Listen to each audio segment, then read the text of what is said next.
Welcome to the Jali podcast. I'm your host, Melyssa Barrett.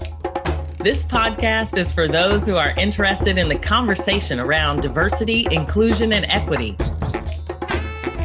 Each week, I'll be interviewing a guest who has something special to share or is actively part of building solutions in this space. Let's get started. This week, please join me in welcoming Monique Nelson. Monique Nelson is Chair and Chief Executive Officer of UWG, the country's longest-standing multicultural marketing agency. She took the helm of the agency in May 2012 when founder and advertising pioneer Byron Lewis retired. Headquartered in Brooklyn with offices in Detroit, Atlanta, and Miami, UWG maintains a list of esteemed clients, including Ford Motor Company, Colgate-Palmolive, the Home Depot, Bacardi US, Coca-Cola, and the U.S. Marines, and many more. As one of the country's leading multicultural agencies, UWG services its clients with general market, Black, Hispanic, Asian, and LGBT marketing and advertising, digital and traditional advertising, consumer insight, public relations, consumer healthcare communications, and cultural fluency consulting. Ms. Nelson has expanded the agency's client list and has led her team in the development of several award-winning campaigns that show the wide range of the agency's expertise, as well as its ability to connect its clients with the growing and diverse cultures of today's marketplace. With today's minorities becoming the new majority, Ms. Nelson sees the role of multicultural agencies as even more important than when UWG was founded 50 years ago. While a one-size-fits-all marketing campaign might be efficient, it may not be effective, according to Ms. Nelson. Thus, her vision for UWG is to continue its history of providing the deep insight, knowledge, and cultural nuance that keeps its clients connected to their consumers. Prior to joining UWG, Ms. Nelson was the global lead for entertainment marketing at Motorola, where she ensured that the technology giant's entertainment and music strategies and alliances lived up to their promise as results-driven strategic marketing weapons worldwide. Today, her leadership extends beyond her C-suite at UWG. Ms. Nelson contributes to many organizations and charities. She sits on the Advertising Week Global Board, Adweek Diversity and Inclusion Council, the Eagle Academy Board, as well as the New York Advisory Board for the Posse Foundation, of which she is an alumni. She is a participant in the ANA's Alliance for Inclusive and Multicultural Marketing. Ms. Nelson continues to give back to her undergraduate alma mater by supporting the Vanderbilt on Madison Avenue internship program. She is also a member of the Brooklyn chapter of the Links Incorporated, an international not-for-profit corporation established in 1946, which is the nation's oldest and largest volunteer service organization of extraordinary women who are committed to enriching, sustaining, and ensuring the cultural and economic survival of African Americans and other persons of African ancestry. Ms. Nelson has an MBA in International Marketing and Finance from DePaul University and a Bachelor of Science degree in Human and Organizational Development from Vanderbilt University.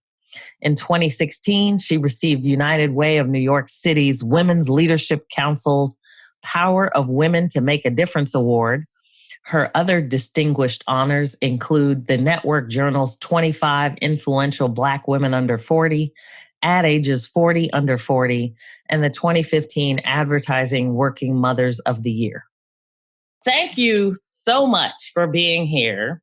I am so excited to just have a conversation with you about diversity and inclusion, knowing that you have been in this business for so long. And I just figured I'd start with a question to ask you about how you got to where you are today, your own kind of personal story. Okay. It's I can do a quick and dirty version. Yeah. Born and raised Brooklyn, New York. Left Brooklyn and went to Vanderbilt University in Nashville, Tennessee. Really enjoyed that. And I went there on the Posse Foundation Scholarship, which is a diversity and inclusion scholarship program. Oh. So interestingly enough, that's a fast forward. So that's kind of, where the journey kind of began. Left Vanderbilt and went to my first job, which was at International Paper in Kaukauna, Wisconsin. And I lived in a suburb of Green Bay, if you can imagine. So you picked up and moved to Wisconsin? Correct. Yep. Oh, wow. Okay. Came for like 2 seconds after graduating from Vanderbilt. And, it was definitely one of those families that was like, you're off payroll, so figure it out. And International Paper offered me a job. And they said at the time, there's two options. Either you can pick somewhere desirable or you can pick somewhere undesirable. And if you work with us, you will have to do an undesirable location at some point. And I decided to just go ahead and start there. So I went to Kaukauna, Wisconsin, which is like a specialty paper company within the International Paper family. And it was an amazing experience. It really did solidify my love of marketing and sales.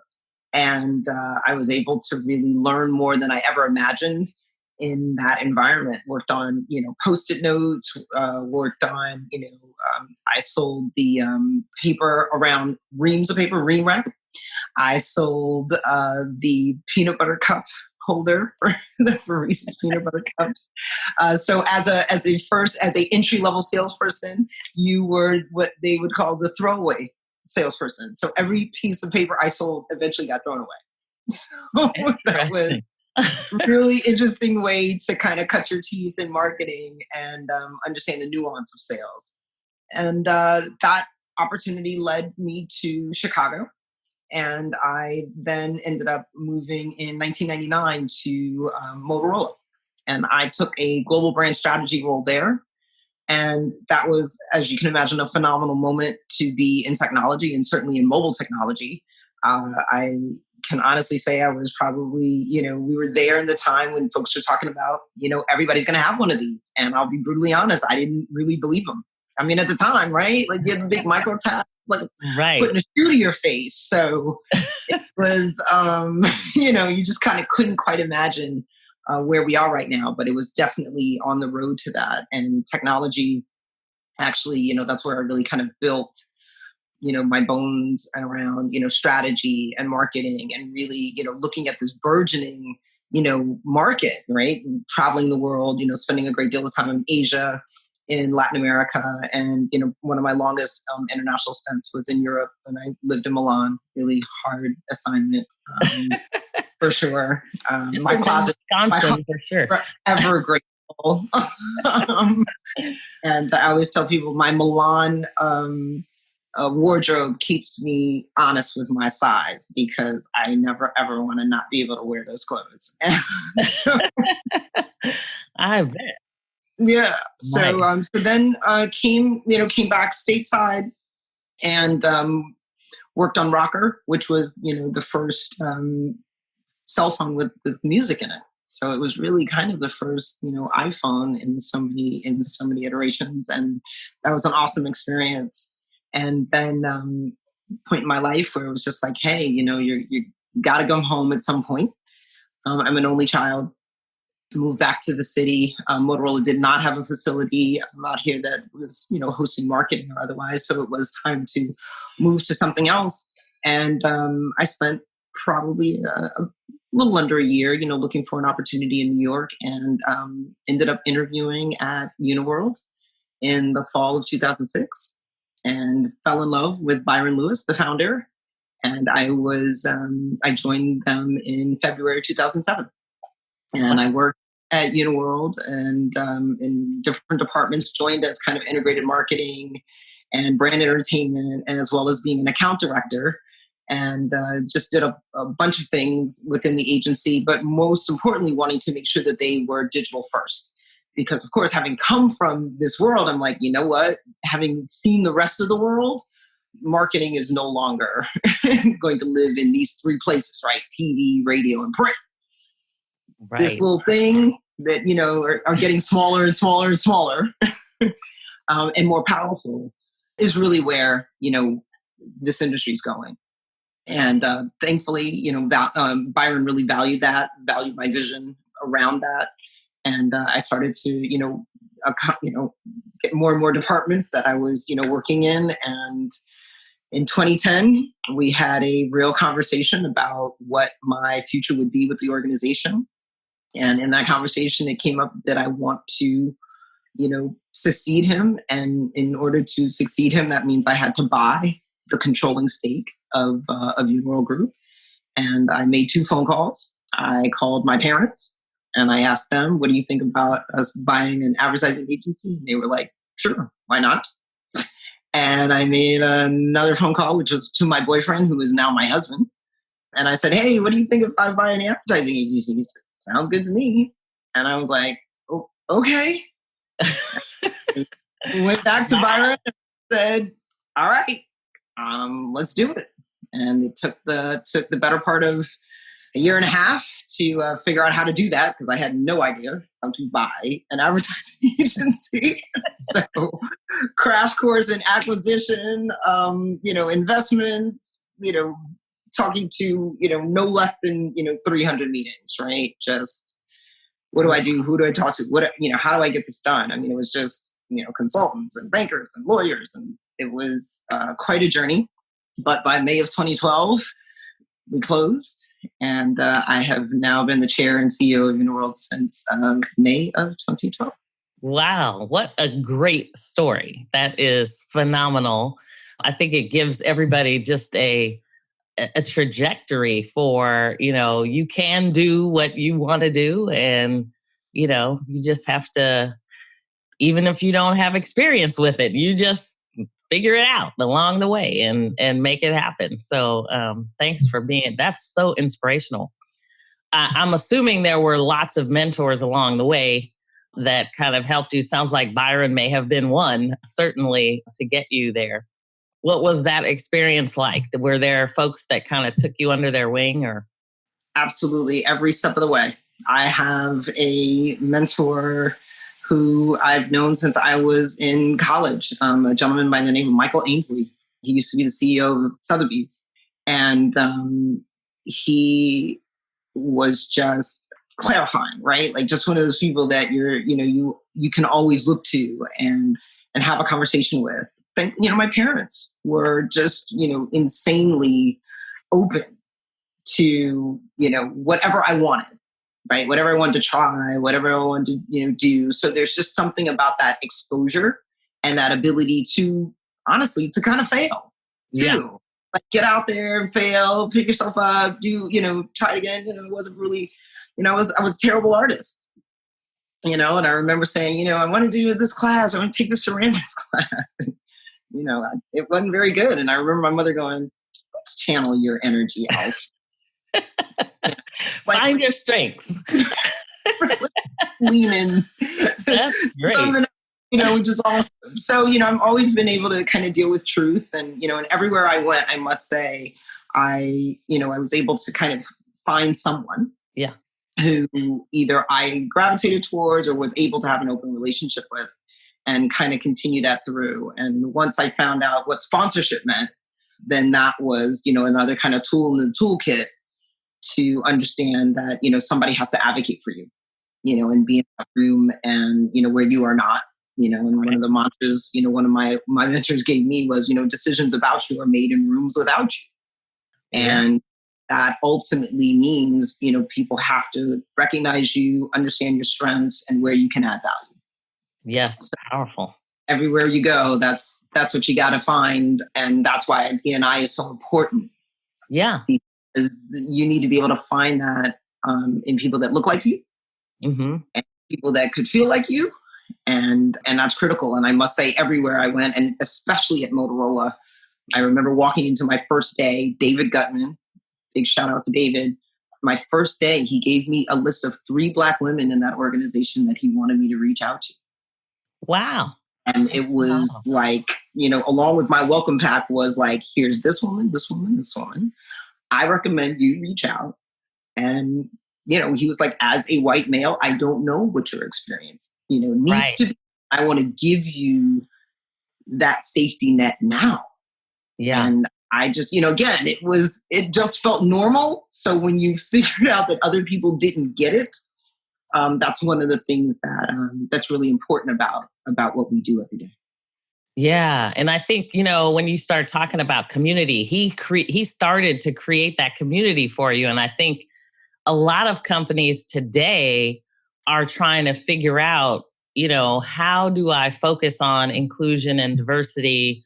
What does that look like? And I know Uniworld Global, being the longest standing multicultural marketing firm in the country, you all have lots of experience about, the challenges associated with inclusion and diversity, along with, solutions for, creating it. And I know there's been kind of a renewed interest, maybe I'd call it a deeper level of understanding and empathy that is being experienced around the world based on a lot of the Black experience, and certainly other people of color as well. Can you talk a little bit about some of the challenges, either, and have they changed over time? And, in terms of what you're seeing now compared to maybe what was seen, 10 or 15 years ago? I mean, yeah, I think like anything, it's been cyclical. In that, there's interest that ebbs and flows. But I think one of the things that's happening now is you've got a chasm around a demographic shift. And that demographic shift is not only numbers, but it's generations. Mm-hmm. Yeah. And what's happening, honestly, is that coveted, 18 to 35 doesn't look anything like the 18 to 35 of 10 years ago. Right? Or 15 years ago. Right. And that's a significant heads up, right? And then in this moment, right, the gravity of that shift is now more obvious than I think it was in the past. We know these challenges have always been here. Right. Yeah. So the difference right now is the amplification of it, the fact that we're all locked in our houses still. That makes a difference. It's clear. We're still on lockdown. Yes. And will be for the foreseeable future. Yeah. If we want to live, right? Because it's still very real, and it's still very, should be still very front of mind, and top of mind. Yeah. So, what's happening now, which I, am, hopeful in the regard of hopeful in people are coming with the right meaning and intention, because that's really going to make the difference. So the frenzy's great, but we've got to have frenzy with order. Yes. And making sure that we're attacking the right challenges, right? I know we look at it as a 3 A's model, right? You got to acknowledge and assess. Then we have to do the appropriate actions. And then we have to be accountable. And, the challenge right now is making sure that you're engaging people that want to do all three of those things and not just one. Yes, absolutely. Right? Yeah. So that's where we are. We're seeing that we are, in, great client relationships that are looking at this as, we can't just jump in and out of this. Yeah. And we don't want to just do something fast. Right. And there's a lot of sense of urgency right now, but this is a process. We're really talking about business transformation, right? Inclusion now has to be a part of your business plan and your business strategy for looking into the future. Your PE ratio depends on it. Absolutely. And I think sometimes we forget how lengthy of a process it may be. I think everybody's looking for, I need to see results right away, but yet this could be like a 3 or 5 year, 10-year project for sure. Should be. Yeah. And I know you all have, some unique opportunities in terms of helping build solutions. Is there anything you can share in terms of, how a company might get started, or, how they would engage in this area? Sure. I mean, first you want to, you've got to do a scan of your organization, right? The first, none of this is new because you would treat this like any other business initiative, right? If you were going to go into a new line of business or if you were going to acquire a business, I know enough now that if you were to, really take your company in a new direction, you'd probably put a task force on it. Absolutely. You would do some research and kind of find out, well, what does that mean? And what will that mean for my business? How would that affect, my bottom line? How is that going to affect my current environment? Will it change it? And if so, how?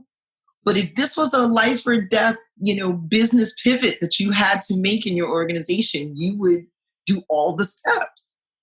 And this is the same thing, right? We have to figure out, what does this mean for your business?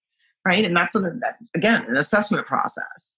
Let's figure out how it affects it, how it could, help. What if we do something wrong? How does it hurt?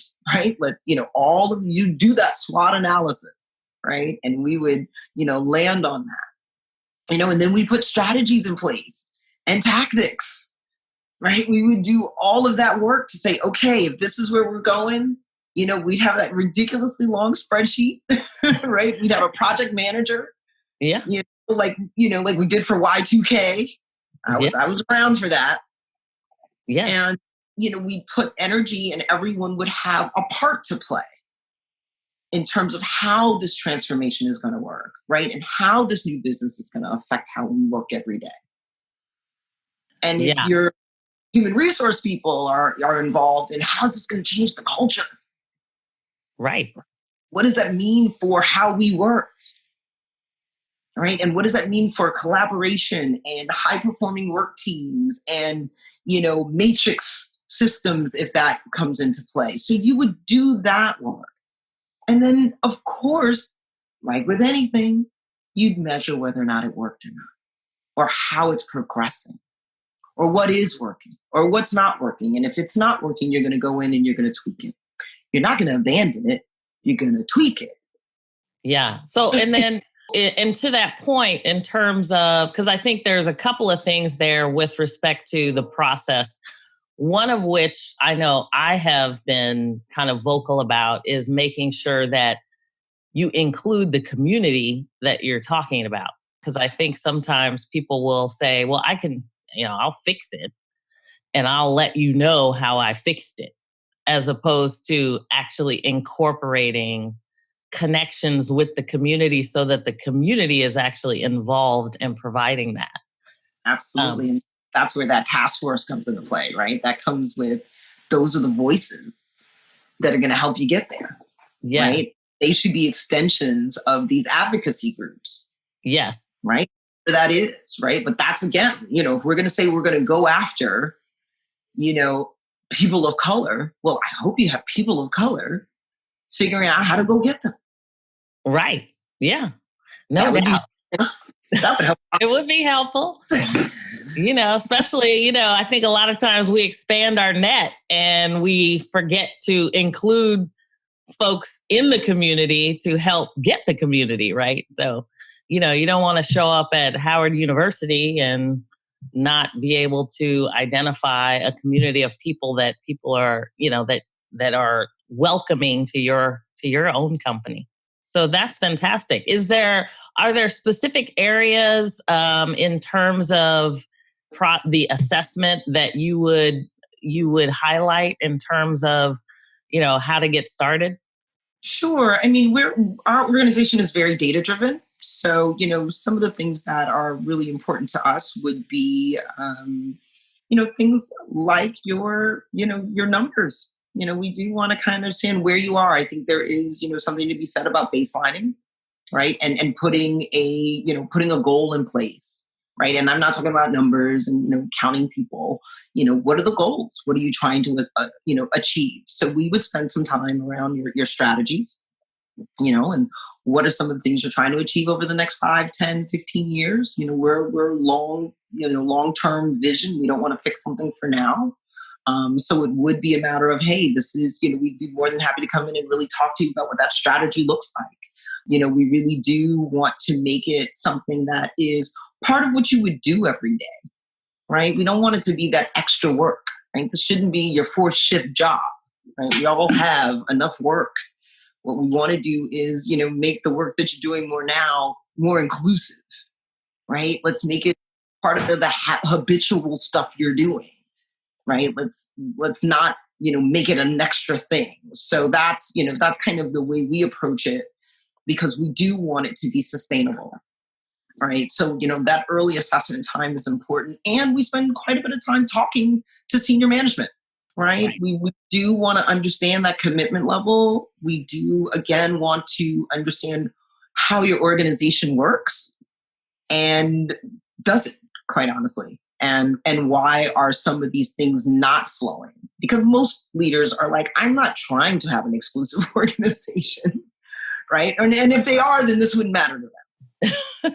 Right? Yeah. But if you do care, then this is something that you're trying to figure out, well, what's the challenge? And we want to go and identify it in small pieces. We can't eat the elephant. You can only do it one bite at a time. And that is, the way we try to work methodically to get you to your goal. And that's kind of what we do. We see it as a holistic piece.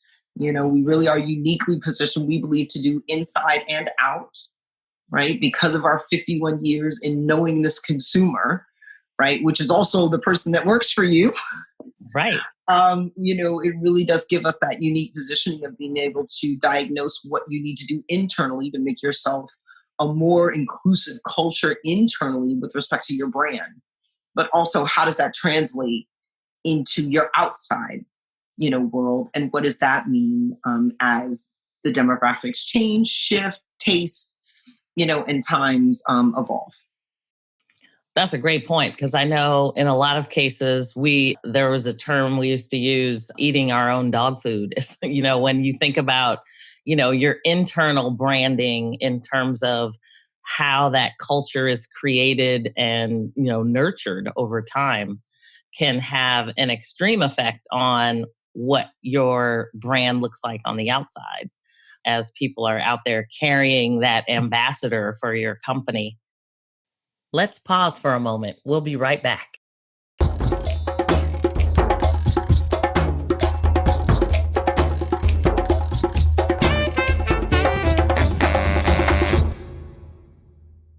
So how do employee resource groups or, even allies fit into these kinds of challenges when you talk about making it part of your everyday? Because I think probably every employee resource group I know, they're all doing it as a third job.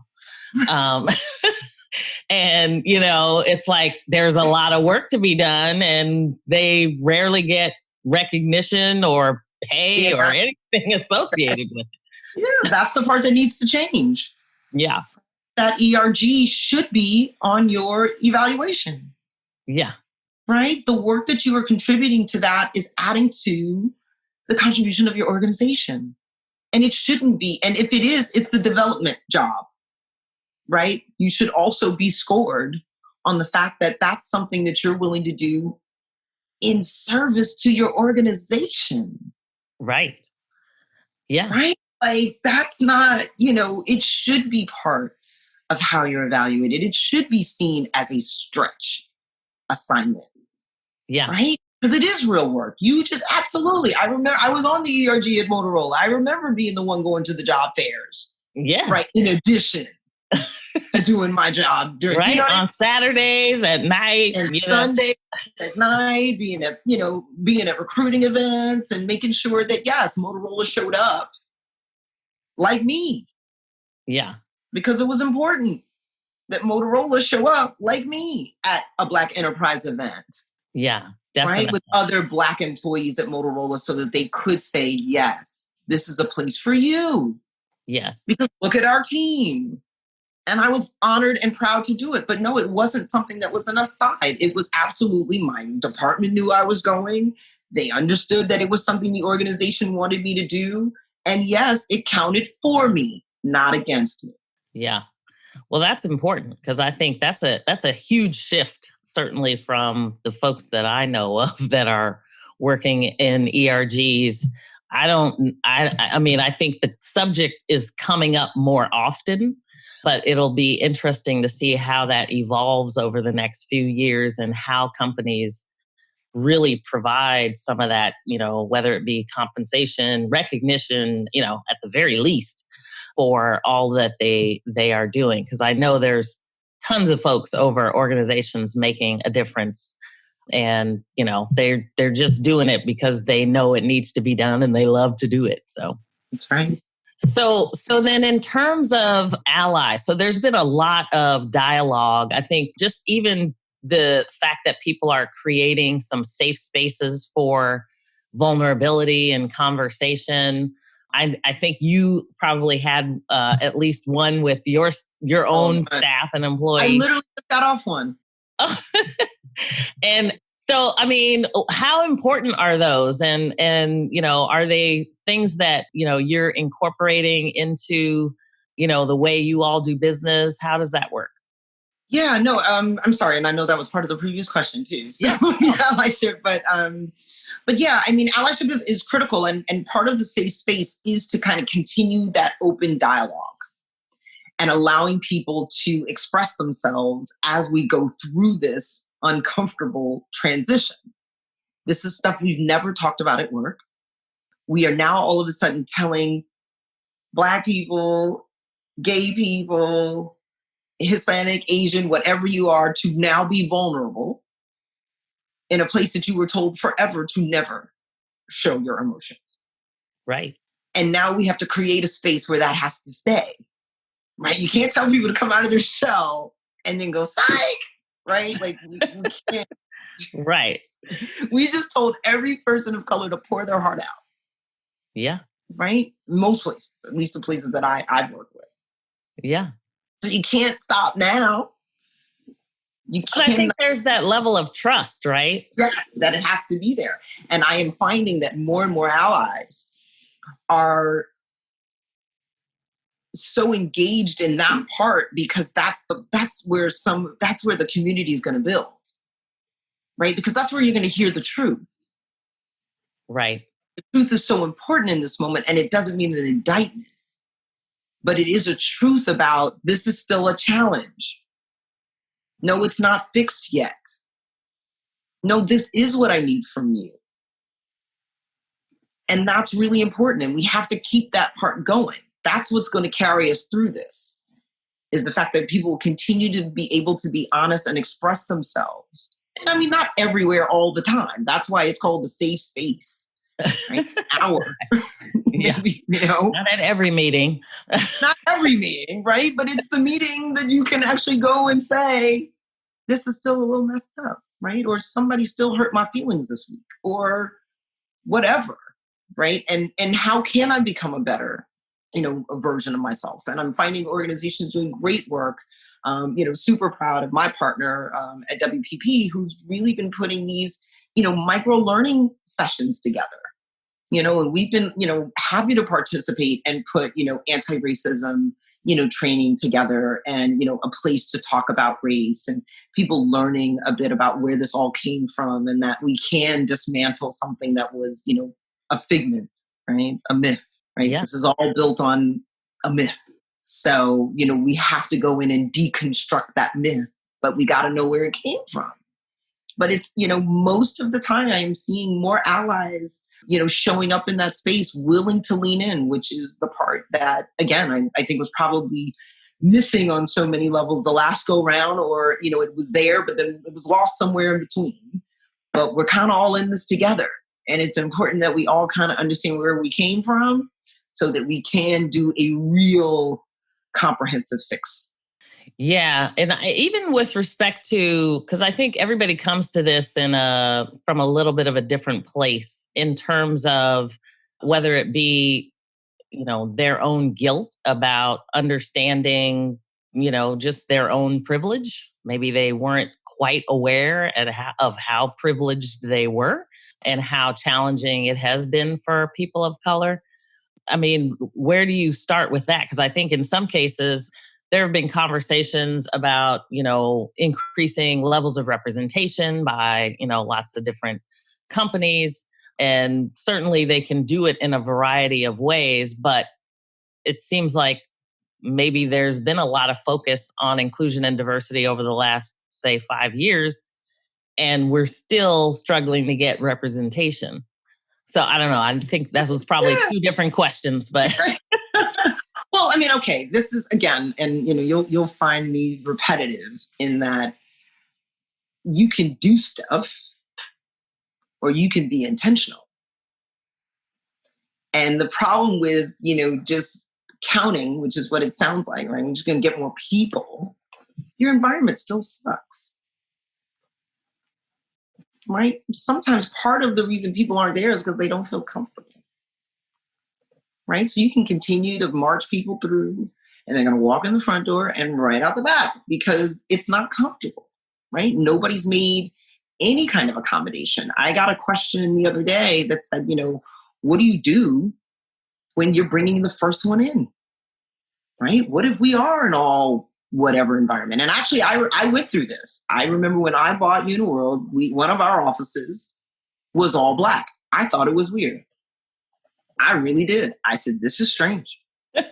We should have more points of view in this organization. I said, we need more perspectives, even though in this particular, assignment was an African-American assignment. I said, I don't want to only know how African-Americans feel about an African-American assignment because we live amongst the other people too. Like, this is weird. Yeah. And I remember getting pushed back because they're like, I don't understand. It's the same thing. And I remember hiring the first white guy.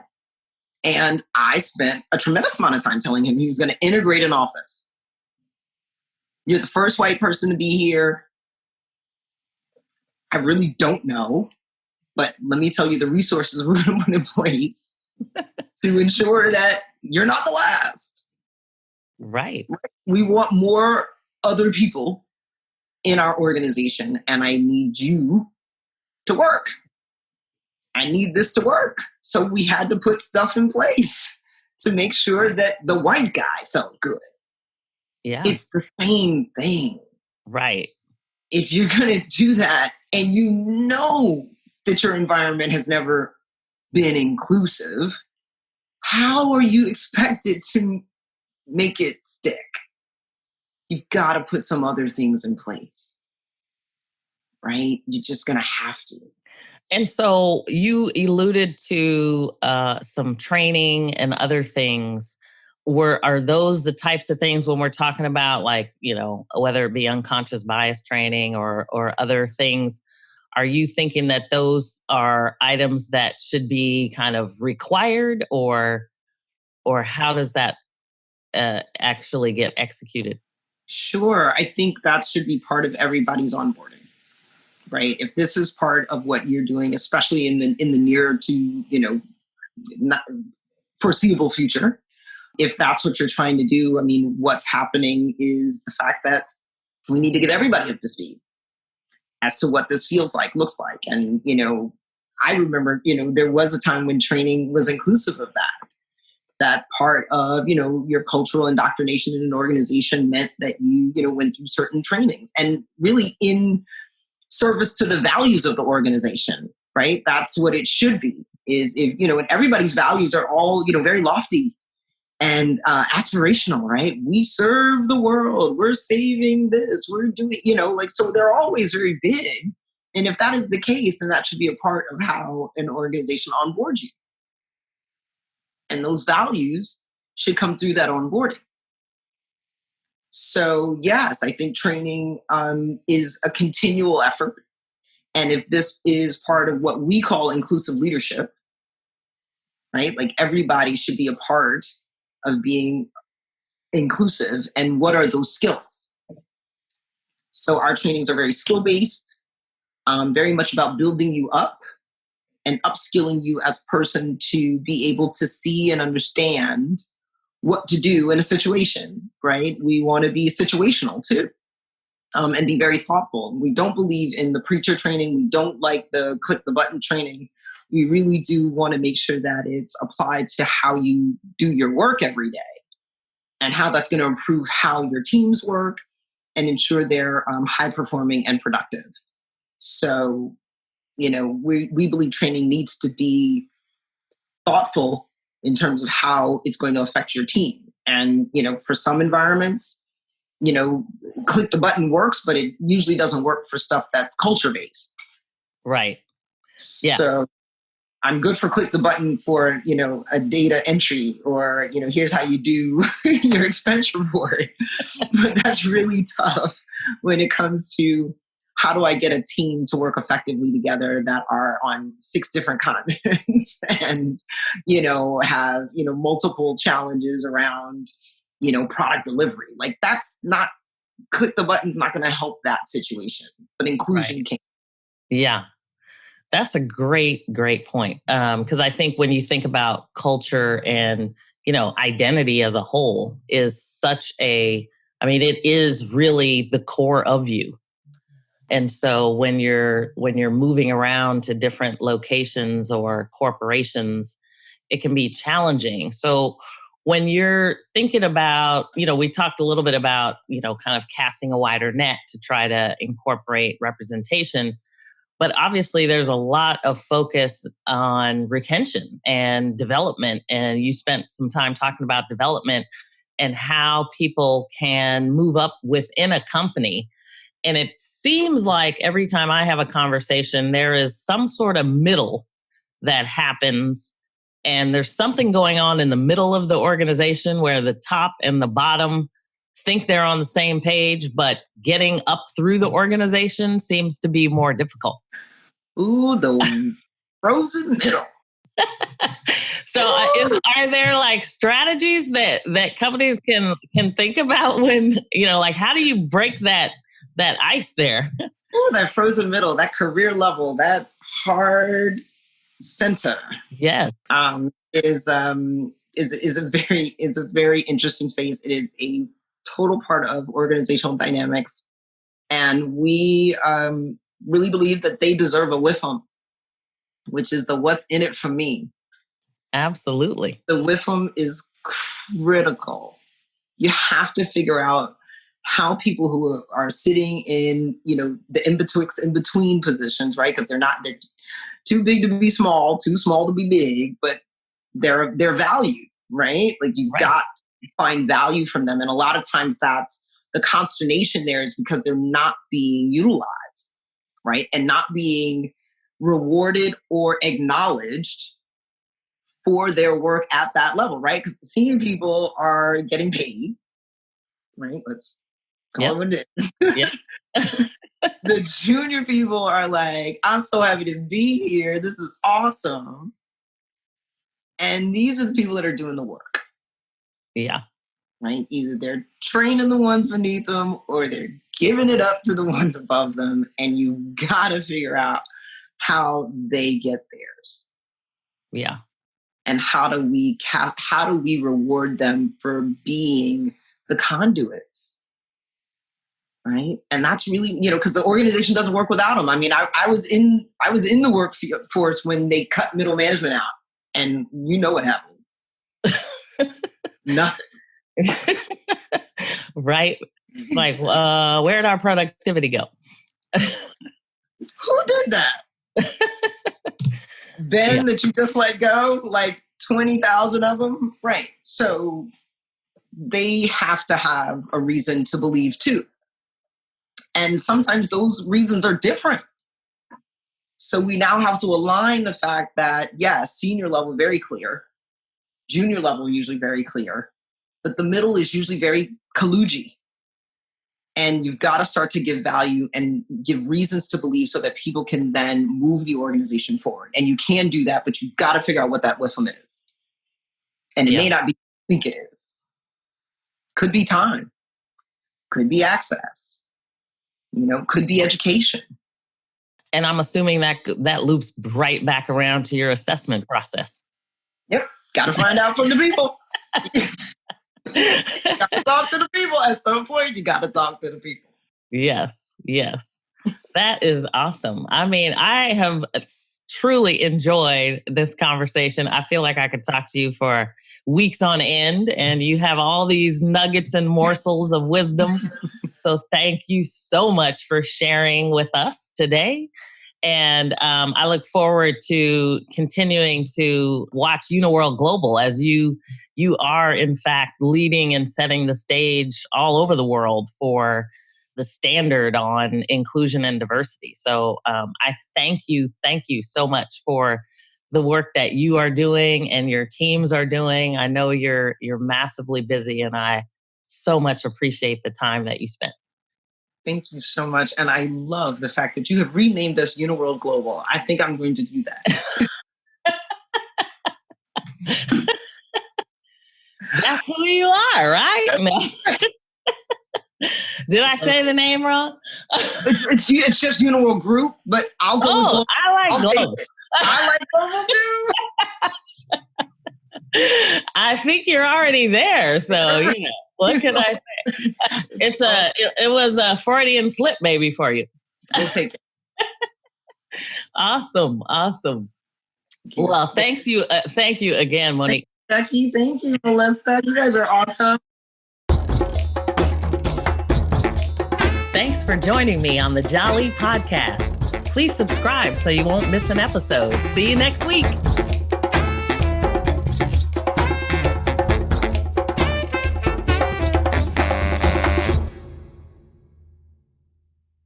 This podcast is a part of the C-Suite Radio Network. For more top business podcasts, visit c-suiteradio.com.